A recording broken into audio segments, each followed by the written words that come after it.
Freelancer informativo, economía, anuncios sociales, tecnología, ciencia y toda la información más relevante a nivel internacional. Ahora con Norberto Martínez para el poder de la información.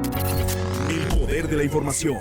Saludos amigos del Poder de la Información. Llega el sábado y esta estación de radio nos ofrece nuevamente la oportunidad de contactar con usted a través de las noticias. Freelancer Informativo ya inicia con nuestro resumen habitual y parte de lo más trascendental en la semana que concluye. Esta es una producción general de Norberto Martínez. Freelancer Informativo, siempre al día.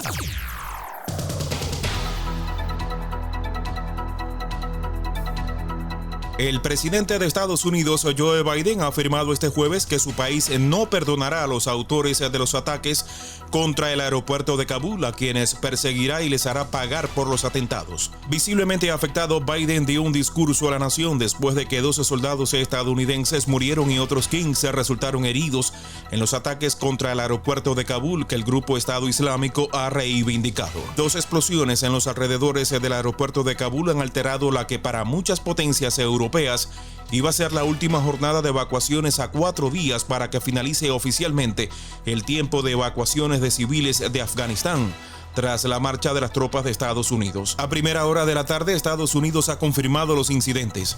Sobre las 20:30 hora española se ha registrado otra explosión en la capital afgana, aunque por el momento se desconocen más detalles. Antes de estos sucesos, numerosos países habían advertido del riesgo inminente de atentado. Las autoridades danesas en esta línea dieron a primera hora de la mañana por terminada la salida de personal y colaboradores al considerar que ya no era justificable volar en Kabul por el empeoramiento de la situación de seguridad. Fueron finalmente 2 atentados suicidas con bombas que dejaron decenas de muertos en Kabul, la capital afgana, según un informe de un periodista de New York Times que se encuentra precisamente en esa zona. Hay al menos 43 víctimas fatales. Estas van variando la cifra de víctimas y otros que hablan de más de medio centenar. Lamentablemente, varias de estas víctimas fatales son niños y también el mismo Pentágono ha confirmado que hay varios militares de las fuerzas estadounidenses dentro de esta lista. Los ataques fueron perpetrados justo en las zonas donde había una gran cantidad de civiles, es decir, el objetivo era matar a la mayor cantidad de gente. El primero de ellos se registró aquí, en una de las entradas del aeropuerto Hamid Karzai, donde estaban concentradas estas miles de personas que intentaban huir del país a pesar de este llamado que les hacíamos alusión de las autoridades extranjeras que abandonaran esa zona porque contaban con informes serios de un inminente atentado terrorista en esa zona. Minutos después se produce una segunda explosión, mucho más potente, donde en las afueras del Hotel Barón, donde precisamente se encuentran alojando ciudadanos estadounidenses y británicos. Así que el objetivo también era muy claro. Allí se reportaron víctimas fatales y decenas de heridos. Escuchemos parte de estos estallidos.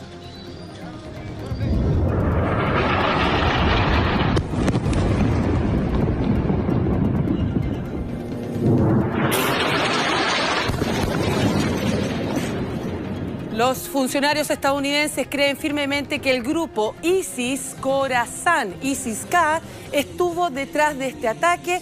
De hecho, inmediatamente los talibanes condenaron los atentados, afirmaron que ellos no fueron, sino ninguno de sus milicianos estuvo allí. Justamente esta semana, como les decía, el presidente de Estados Unidos, Joe Biden, había advertido de la alta probabilidad de que estos milicianos, que es ISIS-K, que operan, son los del Estado Islámico, que operan precisamente en la región afgana, podían perpetrar atentados terroristas en el aeropuerto de Kabul. Hay que precisar que este grupo yihadista es rival de los talibanes y rechazaron que los talibanes estuvieran desde el año pasado en esta mesa de negociaciones con funcionarios del gobierno afgano en Doha para la etapa de transición en Afganistán. Así que habría un fuego cruzado, una rivalidad entre grupos terroristas, porque sabemos que el grupo fundamentalista islámico talibán es considerado por muchos países del mundo como un grupo terrorista también.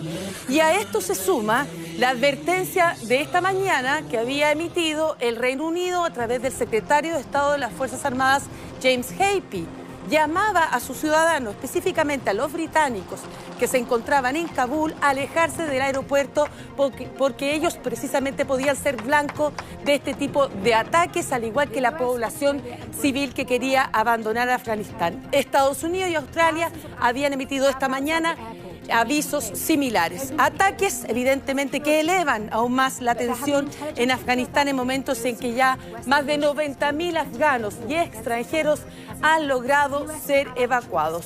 Estábamos esperando las palabras del presidente de Estados Unidos, Joe Biden. Va a hablar en breve para entregar más antecedentes de este nuevo escenario que sabemos que Estados Unidos, lo ha precisado el mismo mandatario, no hay retorno. Retirarán el 31 de agosto a todo su personal, aunque ya hay varias potencias, sobre todo países europeos, que dijeron que hasta el día de hoy hay evacuaciones. Hay otros que no la han suspendido, como Alemania, pero varios países como Noruega, Bélgica, Dinamarca suspendieron con plazo total evacuaciones en la zona. También el gobierno alemán pretendía concluir el jueves el puente aéreo ante el grave empeoramiento de la situación de seguridad. Estados Unidos, Reino Unido y Australia ya avisaron de una elevada amenaza de ataque terrorista. Más de 100.000 personas están actualmente hospitalizadas por COVID-19 en Estados Unidos, según datos del Departamento de Salud y Servicios Humanos, HHS por sus siglas en inglés. Esta cifra sitúa a Estados Unidos en una situación peor que la de agosto del año pasado. Este miércoles hubo 100.317 personas hospitalizadas con el virus, más del doble de las 48.851 del mismo día del año pasado. Las hospitalizaciones por el virus COVID-19 llevan aumentando en Estados Unidos unas 7 semanas desde principios del mes de julio. Casi se ha triplicado en el último mes y han crecido un 10% solo en la última semana. Con un 48,3% de los estadounidenses que aún no están completamente vacunados, los casos están aumentando una vez más y con ellos ha llegado la atención a los hospitales que luchan por tratar la ola de pacientes que llegan. Florida se ha visto especialmente afectada con la peor tasa per cápita del país, unas 80 hospitalizaciones por cada 100.000 personas, seguida de Alabama, Mississippi, Georgia y Luisiana, cada una con más de 55 hospitalizaciones por cada 100.000 personas, según datos del HHS. Ante el aumento de los casos en gran parte del país, algunos dirigentes han puesto en marcha medidas para mitigar la propagación, mientras que otros la han rechazado. Las autoridades del condado de Baltimore, en Maryland, declararon el martes el estado de emergencia local, después de que la tasa de casos de COVID-19 en 7 días aumentara un 370% desde el mes de julio. Fíjate que salió un estudio muy interesante que encontró que 26% de las personas que sufren de secuelas de COVID-19 al vacunarse interrumpieron sus secuelas. Entonces, bueno, eso es un gran motivo para ir a vacunarse. Después de tener COVID, te vacunas e interrumpes las secuelas. ¿En qué dimensión se registra este fenómeno? Se encontró en 26%, esto fue una encuesta que salió de España, y también en Gran Bretaña se encontró alrededor de un 30%. Digo, esto estamos hablando de porcentajes que obviamente hay que ir encontrando, pero bueno, una proporción, digamos, 1 de cada 4 personas que tienen COVID largo, COVID persistente, interrumpen su secuela cuando se vacunan. Entonces, pues bueno, esto es interesante. Un datazo, porque muchas personas podrían pensar que una vez que ya me dio COVID, pues ya no me vacuno. No es así, ¿verdad? Por lo que estamos viendo. No. Si ya te dio COVID, pues hay que vacunarse. Si no te ha dado COVID, hay que vacunarse. Si respiras, caminas y tienes posibilidad, vacúnate. Todos debemos de vacunarnos. Con nosotros lo que hicimos, Carmen, fue hacer una revisión sistemática, es decir, ver todo lo que había de literatura médica publicada hasta el 1 de enero de 2021, y estos fueron 18,000 artículos científicos que mencionaban el long COVID, el COVID persistente, que hago un paréntesis para decir que, bueno, todavía no tiene un nombre ni una definición establecida como para tener una incapacidad por COVID-19 y que sea reconocida, porque verdaderamente todavía no hay una definición ni un nombre establecido. Y en esta revisión sistemática de 18,000 artículos, incluimos todos aquellos artículos que consideraban a más de 100 pacientes que estuvieran en inglés y estuvieran publicados en una revista revisada por pares.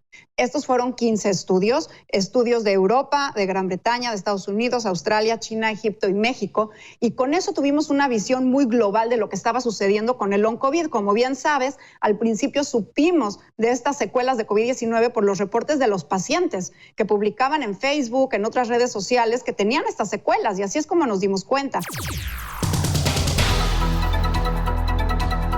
7 agentes de la policía del Capitolio de Estados Unidos demandaron al expresidente Donald Trump y a miembros de grupos de ultraderecha acusándolos de difundir mentiras, de utilizar sentimientos de supremacismo blanco para intentar anular las elecciones del año 2020 y en esta última instancia de tener responsabilidad en los disturbios que hirieron a más de 140 agentes el pasado 6 de enero. Los demandantes y sus compañeros de las fuerzas del orden arriesgaron sus vidas para defender el Capitolio de un ataque violento y masivo, un ataque provocado, ayudado y asistido por los demandados en un esfuerzo ilegal para usar la fuerza, la intimidación y las amenazas para evitar que el Congreso certifica los resultados de las elecciones presidenciales, dice la demanda, que fue presentada este jueves en el Tribunal del Distrito de Estados Unidos del Distrito de Columbia. Debido a las acciones ilegales de los demandados, los demandantes fueron agredidos violentamente, escupidos, rociados con gas lacrimógeno, rociados con spray contra osos, sometidos a insultos y sobrenombres raciales, y temieron por sus vidas, así señala la demanda. Las lesiones de los demandantes causadas por los demandados persisten hasta el día de hoy. La nueva demanda es la más reciente de una serie de acciones legales contra el expresidente diseñadas para responsabilizarlo de la moral insurrección del Capitolio de Estados Unidos. La demanda de 71 páginas también sostiene que los acusados difundieron falsas afirmaciones de fraude electoral e incitaron a la violencia contra los miembros del Congreso y los agentes de la ley, cuyo trabajo era protegerlos. El mes pasado, los agentes de policía que defendieron el Capitolio el 6 de enero declararon durante una audiencia ante la Comisión Selecta de la Cámara de Representantes que investiga los acontecimientos de ese día. Sus relatos dejaron claro que todavía lidian con el trauma físico y mental del ataque. La demanda del jueves llega unos días después de que la Oficina de Responsabilidad Profesional de la Policía del Capitolio de Estados Unidos determinara que el agente de la Policía del Capitolio que disparó y mató a una alborotadora a favor de Trump el 6 de enero no se enfrentará a ninguna acción disciplinaria. Un informe del Grupo Interdisciplinario de Expertos Independientes dejó en evidencia que muchas de las personas que murieron en las protestas en Bolivia en el año 2019 perdieron sus vidas antes de la asunción de Jenín Áñez. Esto implica que la mandataria interina no tiene responsabilidad por todos esos fallecimientos, motivo por el que está acusada y en prisión. En los últimos 3 meses del año 2019, al menos 37 personas perdieron sus vidas por la crisis derivada de los comicios que dieron como ganadora a Evo Morales, quien tuvo que dejar el país acusado de fraude. Acusación por genocidio contra la expresidenta de Bolivia, Jenín Áñez. Fue presentada el viernes por la Fiscalía General del país, que quiere imputarla por la muerte de una veintena de manifestantes opositores en 2019. El fiscal general Juan Lanchipa dijo que la acusación se origina en la denuncia de familiares de las víctimas de la represión del 15 de noviembre de ese año en el poblado de Sacaba, cercano a la ciudad central de Cochabamba, y del 19 de noviembre en la planta de gas de Sencata, en la localidad del Alto, vecina a La Paz. Según una investigación del Grupo Interdisciplinario de Expertos Independientes de la Comisión Interamericana de Derechos Humanos, en ambos hechos murieron 22 personas, del total de 37 fallecidos que dejó la violencia política en el marco de la renuncia del presidente izquierdista Evo Morales. Áñez está en prisión preventiva desde marzo, pero la decisión de si habrá un juicio recae en el Congreso, que necesita 2/3 de los votos para aprobarlo. La expresidenta y varios de sus ministros y ex jefes militares y policiales son señalados por el actual gobierno de haber dado un golpe de Estado contra Morales en 2019. Además, que yo tuve que esperar que todos renuncien para que recaiga sobre mí. Desde el oficialista Movimiento al Socialismo se enfatiza en atribuir todas las víctimas fatales a la expresidenta Áñez. Sin embargo, según la cronología de los hechos, 15 personas murieron antes de que ella llegara al poder. De acuerdo a Página 7, el informe de GIE halló responsabilidades del gobierno de Áñez por las masacres de Sacaba y Sencata, que dejó 20 muertos. Además, se marcó 2 hechos en los que otras 2 personas fallecieron durante su gestión. Sin embargo, otras 10 perdieron sus vidas por hechos suscitados durante el vacío de poder y 5 fallecieron bajo el mandatario de Evo Morales. En tanto, el politólogo Paul Coca manifestó en diálogo con Página 7: echar la culpa a Jeanine Áñez es lo más sencillo para el MAS.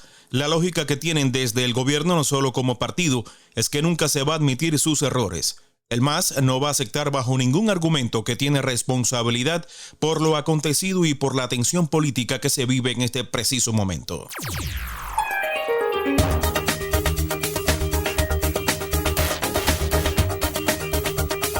Obtener la inmunidad ante el COVID-19 es uno de los objetivos de la mayoría de los países en el mundo. Por tal razón, los investigadores, médicos y científicos ecuatorianos buscan determinar la duración de la inmunidad ante la infección del coronavirus. Con más de 7 millones de personas vacunadas con el esquema completo anti-COVID, el país atravesaría la llamada inmunidad híbrida, según lo informado por investigadores de la universidad local. El proceso de vacunación en Ecuador inició en enero de este año, durante los últimos meses de gestión del expresidente Lenín Moreno. Hasta el 23 de mayo, Moreno anunció que habían 2 millones de vacunados con al menos una dosis de la vacuna.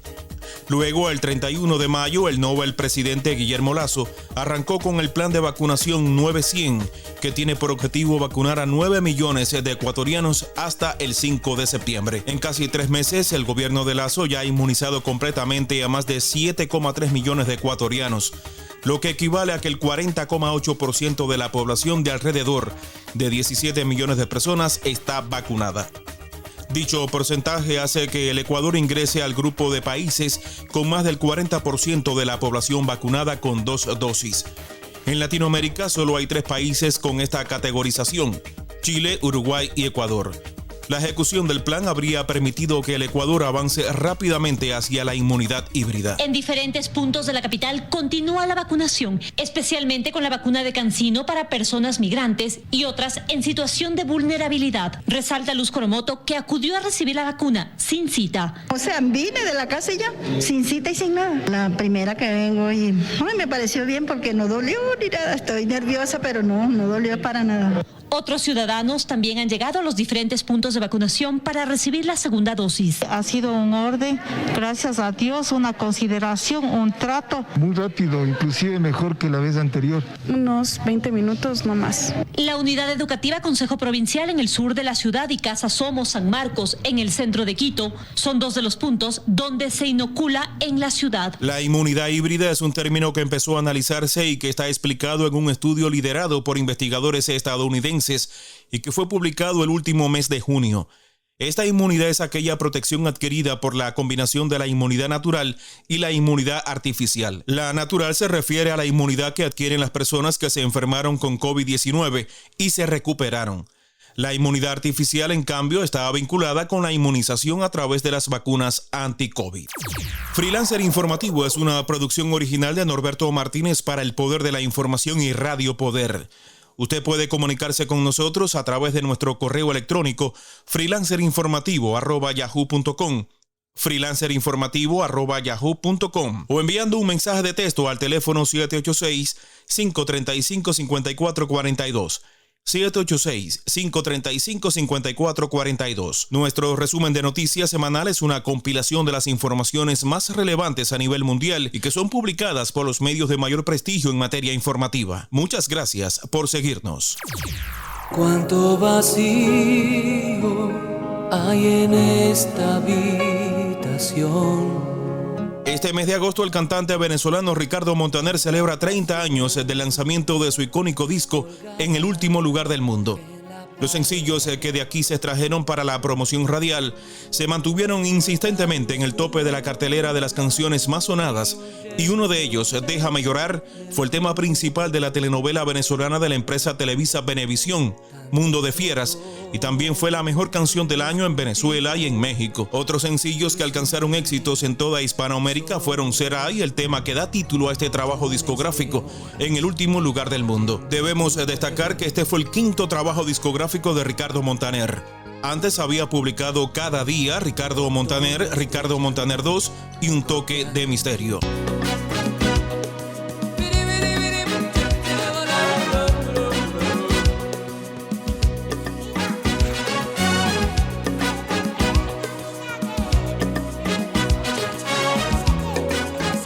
Actualmente el cantante se mantiene activo, participa como jurado de concursos de talentos en Latinoamérica y en abril pasado grabó a dúo con Juan Luis Guerra el tema Dios así lo quiso, que puedes escuchar en las plataformas digitales. Los temas de Ricardo Montaner contienen una poesía en sí mismos. Son referentes obligados del buen gusto musical para los románticos de cualquier edad. Pues sí, este disco de Ricardo Montaner, El último lugar del mundo, celebra 30 años en el gusto popular y así nos despedimos esta semana, reverenciando a una de las grandes voces de Hispanoamérica y de la canción romántica.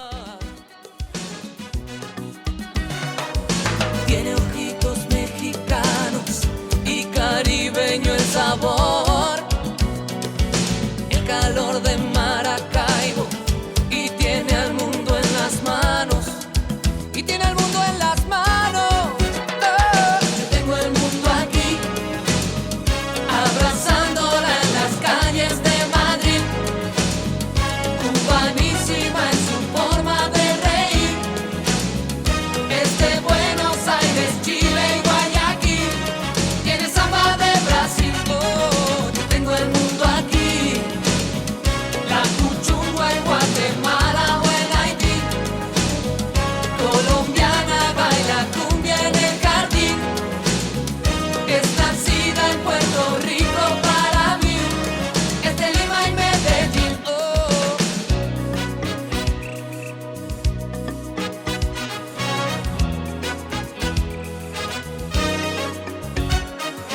Es culpable